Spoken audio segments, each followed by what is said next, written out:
This week we have authors Mia Pride, C.H. Admirand, and Emily Murdoch. It's nice to see you, ladies. Thanks for taking the time to talk to us. Thanks for having me. So we had some really interesting releases this week. These are all books that I'm really looking forward to reading. But Mia, maybe we can start with yours first, and it is Where the Stars Lead, which is book 2 in the Picked in Time series. And I love the idea of this series of these women that fall back through time, and then have to make their way on the other side. Can you tell us a little bit about your series and the book?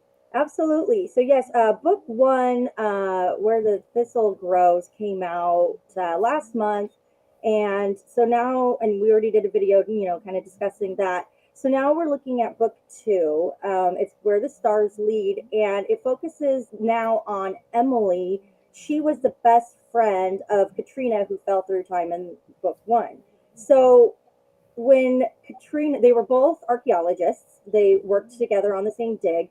And Emily is an orphan, so she had a foster family that passed away when she was quite young in a car accident. So she kind of just spent her remaining years of her childhood in foster care.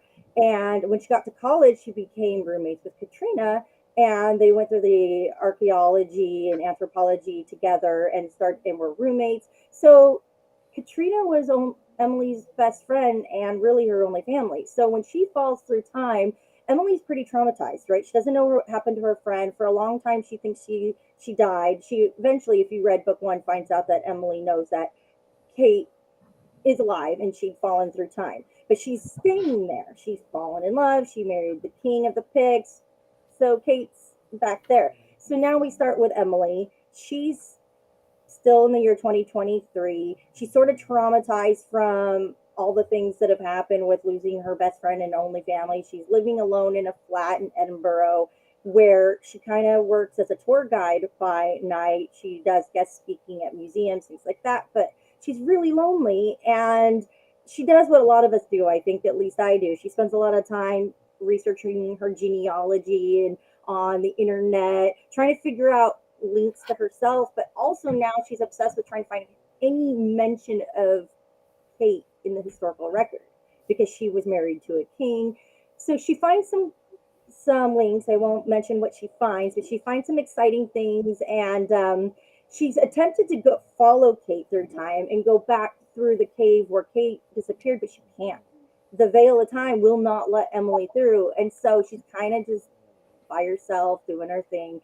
So I won't say how, but something happens, and Emily does by accident end up falling back through time. So you find Emily, but now she's like, am I in the exact same time as Kate? What if I fell through time? Yeah. I'm not in the same time as Kate. So she starts exploring and trying to find her way through this world. And our hero in this story is King Broden's best champion warrior, who we met in book 1, named Goodwin.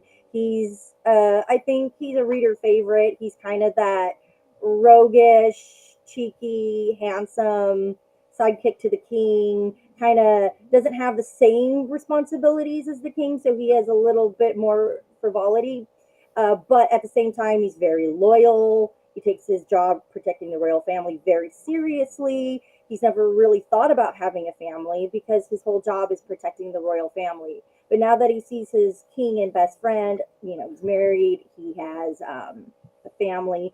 Now Goodwin's like, okay, well, what about me? I'm never going to leave the village, but there's no one really here that I feel anything about. So in walks Emily, and danger, she's there for a reason. She got sent back in time for a reason. There's danger. She needs the help. She's got a thing she's got to do. I won't say what it is. But so he's been tasked to guard her. So it's almost like the whole bodyguard trope. So now he's tasked with keeping Emily safe. They're kind of thrown together, 2 people from 2 different times. There's some humor, them having miscommunications, being that they're almost 1,300 years apart.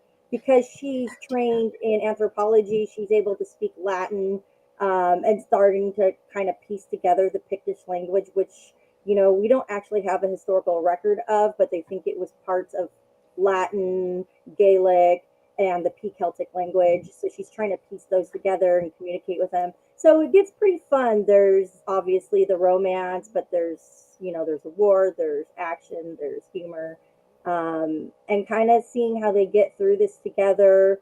And if she decides to stay or not, is she going to give up all of the luxuries of the modern world to stay with him or not? Like antibiotics. Right. Yeah. Right. And that's definitely mentioned. We talk about that, the hunt for antibiotics, and can you pass through the veil to go get those medications for the people, who can't, when can you, when does the veil let you through or not? Things like that. It's all kind of part of the story there. Oh, fun. I love the idea of a heroine that tries to get back on purpose. Too. Yeah, I thought that was interesting because it almost always is like, oops, what just happened? But she knows it's possible because she knows her best friend went through that. And Goodwin knows also. That's the thing, is that very few people in the village know that their queen came from the future. And in book 1, you see Goodwin kind of figuring it out and confused and, freaking out about it. But now he's kind of come to terms with the fact that his queen's from the future, and he keeps that to himself because he's loyal to them. So when Emily shows up and she's dressed a little bit differently and speaking differently, I say only a little bit differently because when she falls through time, she's actually wearing like a medieval dress because she was doing a tour of the underground vaults in Edinburgh. And which I actually did do a tour when I was in Edinburgh of the underground vault. So that was really fun to write about. And she's in costume. Okay. So when she crosses through, she's not exactly in, exact Pictish garb, but she's wearing, a passable medieval style tunic. So they're like, sweater. She's not wearing jeans and a tank top. She's not sticking out like a sore thumb, but she's definitely different enough. But Goodwin's like, something's off about her, and I recognize the signs because that's what was going on when Kate crossed over. So he's kind of caught on to who Emily is and where she's come from, and that's why he's been assigned to guard her. Oh, fun. And there are 4 books in the series? There's 3 full stories and a novella, which the novella was part of the Midnight Requiem anthology that came out in October, but I think it'll be available by itself relatively soon. It should be. Awesome. Well, it sounds like so much fun, and I love the twist on that. That time travel thing with a heroine that tries on purpose. Yeah. She wants to get back there. She wants to be with her friends. So and you can like that studying that time. So you can believe that. You can understand how she would feel if she'd lost all of her family, and now she's lost her found family too. Yeah, exactly. Awesome. That sounds like so much fun. Thanks. So we're actually recording this on Thursday, which is Colleen's actual release day. Yay! Woo! Thanks. It's crazy busy, right? Yep. I appreciate you taking the time out of answering everybody's questions and popping in and out of groups to talk to us. But this is book 2 book 4. Book 4. I wrote it down so I'd remember. Book 4 is the Duke's Guard, and it's Sometimes. the Duke's Yeah, sometimes I have to write them down too and have little clips because right now I'm writing book number 6. So I've already turned in book number 5, and now I have to think about book number 4, which is a good thing that I was at the Dragonblade readers group chatting, because then I kind of like, oh yeah, I remember writing that. It's not so easy because there's like that delay. Well, Emily and Mia, you write a story, and it's like 100%. I don't want to interrupt you, but I was literally in my head thinking of the story I am editing right now, book 3, and I had to remind myself that's not the book. That's not what we're talking. I wrote that like 6 months ago. So but it's been so much fun, and I've really enjoyed writing about the Duke's Guard, the men, because they're not royal. They're everyday men. Well, actually, not really, because they have all these other skills with weaponry and bare knuckle fighting, and they're charming, and they're hard-headed, and they're difficult, and then they just look at you and smile, and it's like, and when they're whispering in my ear when I'm trying to be writing their story, and they're like, listen, lass, I'm not going to do that because you see my plan and they have other plans. And I'm like, that could work. And then of course I have to do it because do you know when like you're writing something and it makes perfect sense to you and you know that you could build up to the black moment and everything, you've got it all down, and then all of a sudden once they plant, I say this like they're people. Okay. Well, to me, they are real people. Anyway, I have voices in my head. But when they're whispering in your ear and you're like, oh, yeah, that could work. If you try not to do it, oh, then it just stinks. No, my characters do what I tell them. There's a plan, we follow the plan. Oh, really? Oh, yeah. Oh, no. What I do is That's if good. I get another idea, I write it down. I'm like, future Emily can write a different book about that. That's not a bad idea. But this person, we have a plan. We have a schedule. We've got to keep to it. Yep. You know, you're really good. Do you have like a whip that you keep handy to get them to obey? They just do what I'm told. They're frightened of me. This is the thing. You gotta put the fear in your characters. At least my characters. This is the thing. Everyone's so different. Every author is so different in their process. Mm-hmm.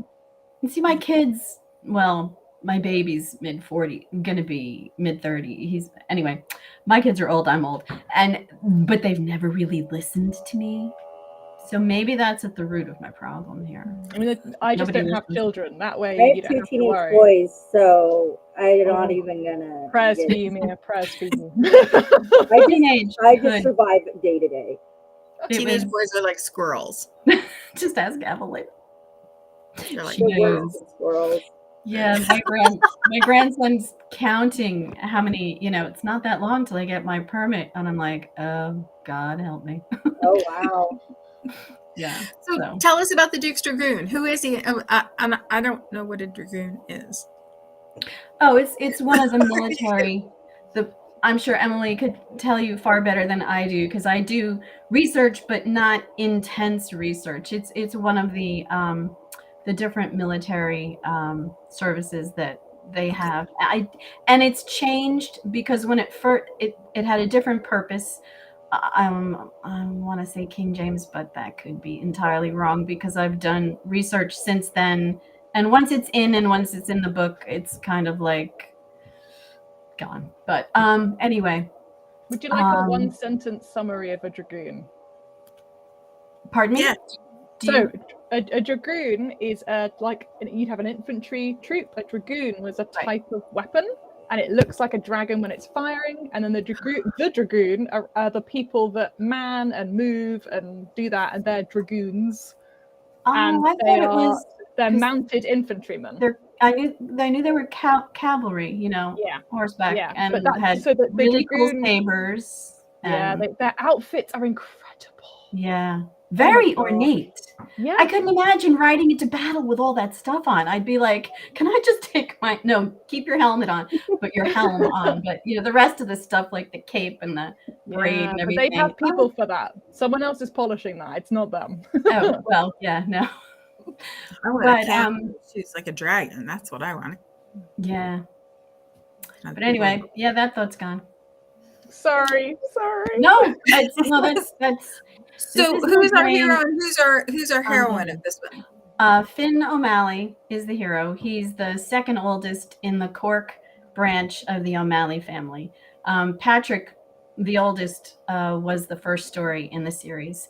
But he could never be at the same location. There are 16 men in the Duke's Guard, and they each have different locations where they're stationed, and they've been rotating because at the moment there were four locations, but sometimes another one gets added on due to the plot and stuff that thickens. But anyway, he's been in Cornwall, and he met Molly Malloy, who is one of the servants that works for the Duke. He met her in book 2 in the Lords of Vice. The Duke's Guard is a spin-off series, and they kind of fall for each other. But it's taken them a couple. I was like, well, maybe I'll make them wait. And then this is their story. But it opens when she realizes he's leaving again. Oh. But their passion between them is like off the charts. So they really could not. It was the look in his eyes, and God, she couldn't resist. So. And he has green eyes, right? Oh, God, yeah, my hubby had brilliant green eyes. Oh, God, when he was mad, he used to turn like yellow green, and it's like, kids, you better run. Dad doesn't look like he's in a good mood. But yeah, the green eyes got him. But he comes back, and every time he comes back, they're like, they have to be together.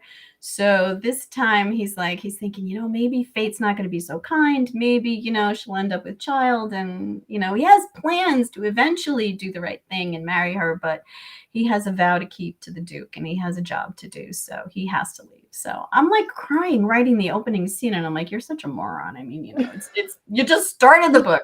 But then there's times when I was like laughing through it, because the men that I write about really need to buy a clue. It's not just all about what they want when they want. Women, the women I write about are like me. It's like, no, sorry, today doesn't look good. Tomorrow, no, not happening tomorrow either. But so there's always like conflict and stuff going on. But I really beat him up though in this book. I usually I'm a little like he needed it. kinder. Well, yeah, did. But God, when I'm writing the scene, when the hangman is slipping the noose around his neck, I'm like, oh my God, how am I going to get him out of this? And yeah, so. But you got him out, right? Because like I want him to be punished, but I don't want him to be punished that much. Right. I know, but it was just like, I don't know. It was just like it just once it hit me, I'm like, yep, got to go there. So. Yeah. But anyway, the tagline that she gave him her virtue, will he give her his heart, kind of thing. Yeah. And I'm thinking, well, he better. That's all. Like, he better. Actually, I had a bunch of comments about that a little while ago, and I'm like, it's a romance, How could he not? It's like when you recognize the person you're supposed to be with for the rest of your life. He better do it wholeheartedly and without obligation, and just because he can't live without her. He does a lot of things wholeheartedly, I must say. But yeah. Well, it sounds like fun, and then except for the hangman's part, that part is kind of a like reading really fast to get to the part where he's free. Yeah. Let's get to the better part. Yeah. My tolerance for pain has gone down as I've gotten older, and that's true for characters too. It's like I want bad things to happen to him, but not terrible bad, just like little bad. Yep. Oh, but the rescue scene is. Yeah. Oh, good. That's something to look forward to then. And there are lots of books in this series, like lots and lots of books. Yep. So you have another 7 more? Do the math. I'm writing number 6 from 16. I have 10 more. Wow. Yeah, that's lots more. Yeah. Yeah. The Duke's Guard's got a lot of guards, so. Yep. Oh, great. Well, there's lots to look forward to then. Thanks. Sounds great. Thanks. And Emily, your book comes out. Oh, there you are. There I am. I scared you and you scared me.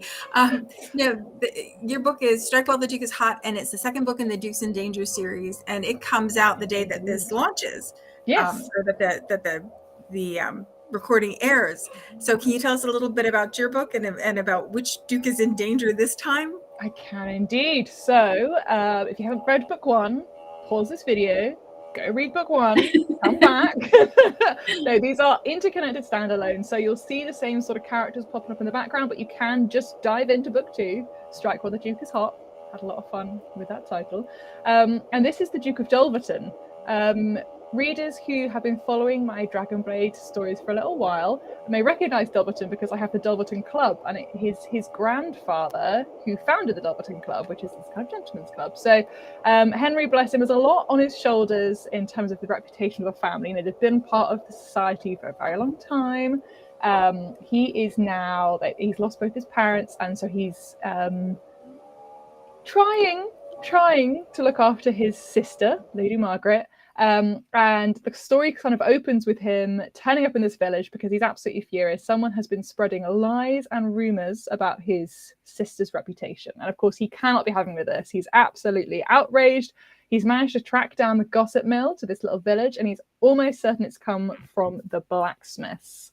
Because, of course, everyone goes to the blacksmith at one point in the day. It's in the winter, in English village, it's one of the few places that's always warm. And so he's like, right, I'll just turn up. I will threaten this man. I will blackmail him. Worst case scenario, I'll turn up and I'll pretend that I want to be taught blacksmithing. And he strides in, sees a woman at the anvil, demands to be taken to her father, brother, or husband, and things for him go pretty much downhill from there, because Minnie Banfield is the blacksmith. Oh, yay! She has very little time for out-of-towners turning up and telling her what she can and cannot do. It's her family smithy. She's, born to this. And she has a few secrets of her own, a few secret messages that she's had to pass along, which of course she has not read because that would be, the height of indiscretion. But she is a little short on money. And fortunately, this incredibly handsome and incredibly rude man is willing to pay to be apprenticed, which she thinks is ridiculous because he's a full-grown man. But money talks. And so the scene is kind of set for this really complicated interaction between two people who are hiding secrets themselves, are trying to figure out the secrets of others, who are inherently very suspicious of each other, in a smithy where sometimes a man has to take his shirt off. So what are you going to do? That's perfect. That's just perfect. So not only does he sometimes have to take his shirt off, but he's going to be completely a fish out of water as far as not knowing what to do. And she's going to know everything, and I love that. And there's not just what I really loved about this story is that, I have scenes in London, but a lot of it takes place in this village, and it's very set out of typical Regency storylines, which are, Bath, Brighton, Edinburgh, London. And the Duke hasn't really ever been out on his own. He's not got his servants with him. He's not in, London where he can quickly go to a tailor and get something mended, or go to his club and have a drink. Like, he's kind of the back of beyond. And, she has quite a few things to teach him about kind of interconnectedness of people and reliance on others and community that kind of challenge him in a way, because he's very much been on his own for a long time, and he's, been dependent on no one, and has taken a huge amount upon himself to try and care for / keep in a cage his sister, who he adores, but he doesn't really see her as a fully formed adult. And I have a lot of fun with that. I also, and I want to let people know this now before people start reading, please read the book. You do see a little bit of Peggy, which is his sister, Lady Margaret. She is one of my favorite characters I've ever written, and she does have her own book in the series. It is not the next book. I just want to be really clear. Please don't worry when you see book 3 and you don't see her. It's not her. She couldn't leave me alone. She's the one character I've been like, okay, you get a story. You get a story. She's book 10 in this series, so please stay with me. I just want to make that really clear. She does get her own story. You do, if you keep a very close eye out in this book, you do see a very small hint of her gentleman. But he's not, Fun. Oh, now we have an Easter egg to look for. But they don't really see each other again on page until book 10. So yeah. Fun. Oh, book 10. You guys write long series. Yeah, it's I when I think about something new I want to write for Dragonblade, I think of it in terms of series. Because I don't think this is not a spoiler for my own series. I'm just checking with myself. Okay, so a lot of the dukes in this series are serving the crown, and they're doing so in a way that is very discreet because they have titles, and you can't just be going around beating people up because you're told to. And that is an overarching storyline that really comes to a head books 10, 11, 12, which is the last 2 books of the series. But you'll start to see, once you've read book 12, you should be able to go back and spot, here are all the clues to the big reveal at the end. That is what I'm hoping. My readers will have to tell me this time next year whether I've managed it. That's great. You really are, like you said, you plan it and you know exactly what's happening. Well, I mean, put it this way, and everyone who's watching this video, we're going to keep this between us. It's a secret that only you know right now. I have in my inbox another Dragonblade contract, which I do need to review and read and sign for a 20-book series. Oh wow. Emily. But that's how I think. I think in these big long sweeps. You also have a completely separate stories. So I think for Dragonblade, I've done a 12-book series. That was my first series with them. And then I did a 6-book, but the books were like 120k each. So it's basically, they had big subplots in each one. And then I did a 5-book series, which I liked, but honestly, it's not as long as I typically do. And then I did a 12-book, and now I'm doing a 12-book, and then it'll be a 20-book. But it's how my brain works.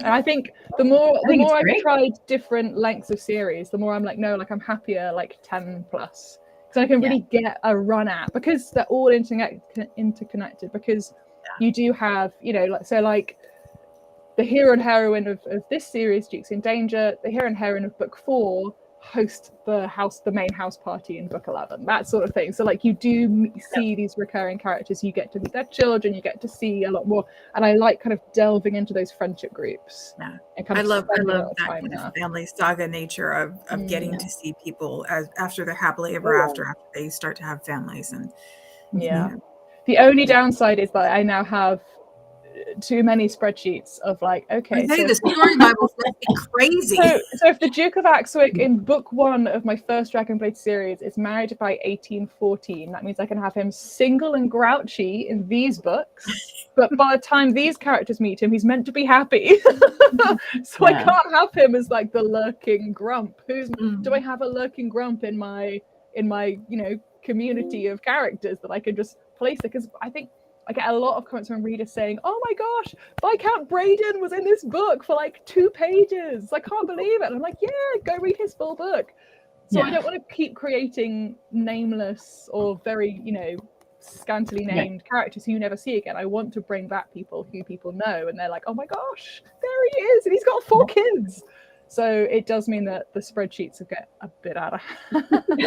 But we can read them in whatever order we want to. They're standalones, interconnected standalones. Every series is an interconnected standalone. 2 series are slightly different. So my 12 Days of Christmas series is 4 Christmases, the same family coming together each Christmas. So you can read them in any order, but you may start to meet children before you've seen their couple, their parents' love story. But that's fine if that's what you want to do. Like, not a problem. And then my DePetra saga is the only one that I would recommend reading in order, because it's the parents' story and then their 4 children. And the 4 children have big fallings out and big disagreements, and different parts of those disagreements get solved in different books. So to see the arc of the siblings' kind of slightly contentious relationships and family secrets being unveiled, that is the only series of mine that I'd be like, yeah, you probably want to read that in order. But it's only 5 books, so it's not difficult to get wrong. And they're all in Kindle Unlimited, so you can read to your heart's content, which is my favorite thing, because there's absolutely no barrier to entry anymore. I don't have to think about whether I want to get a book or not. If it intrigues me, I can get it and I can read it, and then I can read the next one and the next one and the next one. And the next one. And stay up till 1 a.m. Yes. Yeah. We were talking about squirrels before we came on, and the nature of terrible squirrels, and also about CH staying up till way past her bedtime reading Maggie Anderson. Anderson. Introducing Letitia. It was so good. So good. But I'm not done, so I have to figure that in with the rest of what I'm doing today, and getting back to Aidan Garahan's story, and then picking up my grandsons. I'm looking at the clock. So this is the challenge of us authors, is that we are reading each other's and going, oh, how dare you put me through the ringer? How dare you make me cry? How dare you make me laugh? Yep. When I have something I need to be doing, but oh my God, so worth it though. And yours, oh my gosh. I can't wait to read the one that's coming out tomorrow. I hope it's good. I will say, my editor said it was the favorite book of mine she'd ever edited. And she'd edited a lot of books. Yeah, a lot. Wow. So, my concern now is that book 3 will be a downer after that. So I'm hoping it's an upwards trajectory. Yeah, the pressure gets to be a bit, don't you think? Yeah. But in a good way. I think with each series, I learn something new in my craft, and then I try not to forget the lesson I learned 5 books ago. Right, that's true. I make a lot of notes from what editors have said. I'm like, okay, make sure you do X, Y, and Z, and don't forget not to do, whatever. But you learn a lot from your editor. You gotta, and I have an editing certificate. I can edit other people's books, but of course, in your own books, you Yeah. miss the most ridiculously silly things.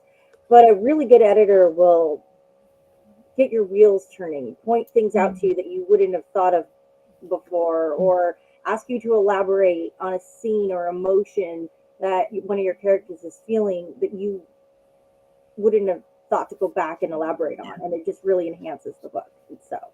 It's really important. And, you know, you're talking about your character Bible, keeping all those characters in mind. I'm so bad at that. But I have to go back. I'm like, I think she's blonde. And then I realized she had red hair. And I had to tell my editor, oh my God, she needs to have blonde hair in every. We have to fix that. No red hair. It's really important that she has blonde hair for this going forward. I can't believe I did that. It's like, I need to do better. But that's the thing, listening to your editors, like, okay, gotta do better on, you know, this guy has blue eyes, not green eyes. And every character can't have green eyes as much as I want everyone to have sparkly eyes, you know. So it's like, he had brown eyes, he had hazel eyes, you know. I got to do better about that. And you're so right about not being able to edit your own work. So I do line editing for other authors, and I had an author that I messaged her and I was like, your hero stands up 3 times in a paragraph, but he never sits down. Like, are we gonna let him sit? Are we gonna let him sit? And you know, we can laugh about it. We're good friends. But she was like, how did I write that and not notice? And I was like, honestly, the number of times I have someone slamming a door and never coming back, just slamming it like 4 times in a scene. Yeah. It's like, where is he going? How's he come back in the room if the doors? I was like, we all do it, and we just can't see it in our own work. No, we're looking so much at this detail and moving forward and expanding on this that we're not seeing those little nuances that they catch. I honestly don't think I can say names or anything, but my Dragonblade editor is just amazing. Like, I'm in awe of her. Every time she spots something that I wouldn't have caught, or I was telling my husband, I'm like, oh my gosh, I know that I'm a good writer and I know I'm a good editor, but when I see her editing, I'm like, oh my gosh, I can't even believe I didn't even think of adding that into my story until she mentioned it, but it's brilliant, you know? So I think that's what it is. It's just, you get the story and then you get an editor who really helps you pinpoint.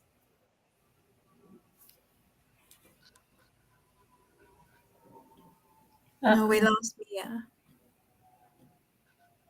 I don't have her. No, Yeah, I don't either. I think we lost Mia. Well, that's extra sad because now it's time to go. Oh, no! Because we are overtime, which I knew we were going to be before we even scheduled this, because I figured that I wanted to talk to you all so much. I thought we could talk for the whole afternoon, and it would not be long enough. But I'm going to say what I say every week, which is that Dragonblade books are the best during their best price during pre-order and release, and you want to get them right away. And if you don't get them right away, you can read them in Kindle Unlimited, and I will make sure to put the links to everybody. There's Mia's back. I'll make sure I put the links to everybody's books in the chat, so you can get there in the comments of the video, so you can get them if you don't have them already. There are so many good things to read. We have heroines who fall through time. We have Duke's Guards, and we have Dukes in Danger. So there's more than enough for everybody to find something they love. So thank you so much for being with us this week, ladies. I appreciate it. Thanks for having us. Sorry I disappeared. That's okay. It's always somebody's internet. I'm just glad it wasn't mine this time. All right, ladies. Thanks so much. And we will talk to everybody next week. Sounds great. Thanks. Bye.